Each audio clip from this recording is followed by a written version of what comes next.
মিয়ানমারে আফিদা খন্দকারের নেতৃত্বে এশিয়ান কাপের চূড়ান্ত পর্বে খেলার যোগ্যতা অর্জন করে বাংলাদেশ জাতীয় নারী ফুটবল দল। এবার অনূর্ধ্ব 20 দলের অধিনায়ক হিসেবে আরও একটি এশিয়ান কাপের বাছাই পর্ব খেলতে যাচ্ছেন Afida.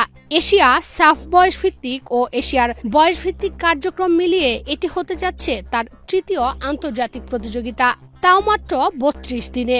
Gold's Gym across 30+ countries. With over 700+ locations worldwide, train anywhere, belong everywhere. সঙ্গত কারণেই এখানে খেলোয়াড়দের ক্লান্তির প্রসঙ্গটা আসছে। এএফসি অনূর্ধ্ব 20 নারী চ্যাম্পিয়নশিপের এইচ গ্রুপের ম্যাচগুলো শুরু হবে 6 আগস্ট থেকে। আসরের আয়োজক লাওস। বাংলাদেশের গ্রুপ সঙ্গী হিসেবে আছে দক্ষিণ কোরিয়া, লাওস ও তিমুর লাস্তে। স্বাগতিক লাওসের বিপক্ষে ম্যাচ দিয়ে বাংলাদেশের অভিযান শুরু হবে 6 আগস্ট। সে ম্যাচের আগে বাংলাদেশ অধিনায়ক আফিদা খন্দকার জানান, ক্লান্তি কোনো সমস্যা হবে না। আমরা মায়ানমার থেকে খেলে আসার পরে কোচ আমাদেরকে কয়েকজনকে কিন্তু রেস্ট দিয়েছিল সাফে। আমরা কয়েকজন যারা ওখানে খেলেছিলাম তারা কিন্তু মাঠে খেলিনি, বিশেষ করে আমি, স্বপ্না যারা ছিলাম।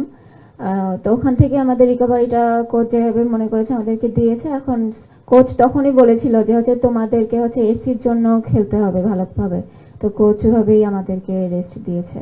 বাংলাদেশের গ্রুপে ফেভারিট দক্ষিণ কোরিয়া, স্বাগতিক লাওসও প্রতিপক্ষ হিসেবে সহজ নয়।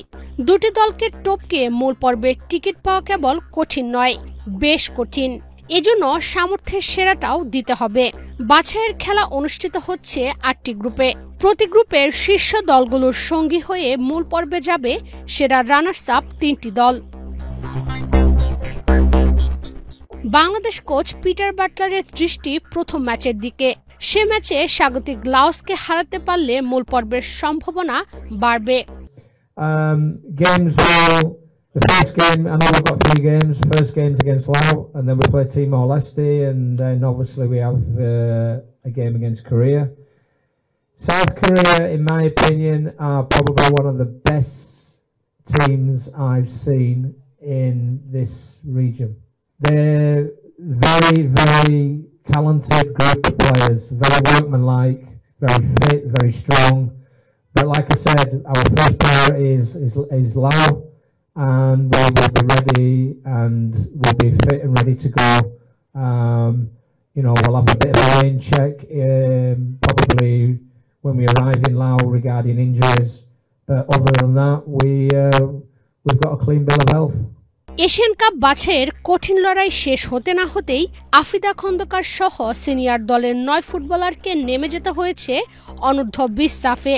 সেটি শেষ হওয়ার পর ফুটবলাররা ছুটিও পাননি। শনিবার দুপুরে তারা লাওস রওনা হচ্ছেন। এবার অনূর্ধ্ব 20 এশিয়ান বাছাইয়ের চ্যালেঞ্জ। বাটলার একের পর এক দলগুলোকে নিয়ে কাজ করছেন। 6 আগস্ট বাংলাদেশের প্রথম ম্যাচ। এরপর 8 তারিখে তিমুর লেস্তে আর 10 আগস্ট প্রতিপক্ষ দক্ষিণ কোরিয়ানরা।